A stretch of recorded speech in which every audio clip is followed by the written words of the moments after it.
నమస్తే, welcome to my channel. ఈరోజు సరదాగా కొన్ని పొడుపు కథలు. మీరు ఎన్ని విప్పగలరో చూద్దాం. వీటికి జవాబులు చివరగా ఉంటాయి. ఆకులు లేని అడవిలో జీవం లేని జంతువు జీవముండే జంతువును వేటాడబోతుంది. ఫస్ట్ది. మనుషులు కాని మనుషులు నేల కాని నేల మీద ఆడతారు పాడతారు, అంతలోనే మాయమవుతారు. సెకండ్ది.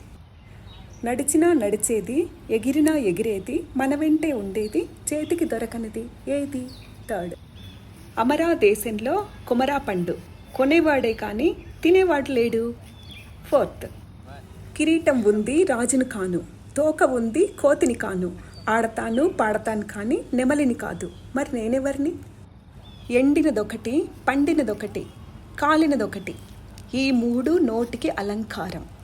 ఏంటది? సిక్స్త్. వీటి జవాబులు: ఒకటవ దానికి దువ్వెన, 2 సినిమా, 3వ పొడుపు కథ నీడ షాడో, 4వది విభూతి పండు, మనం శివుడి దగ్గర పెడతాం కదా అది. 5వ పొడుపు కథకు జవాబు గాలిపటం. నెక్స్ట్ 6వది ఒక్క ఆకు సున్నం, తాంబూలం వేసుకుంటే నోరు పండుతుంది. Thank you.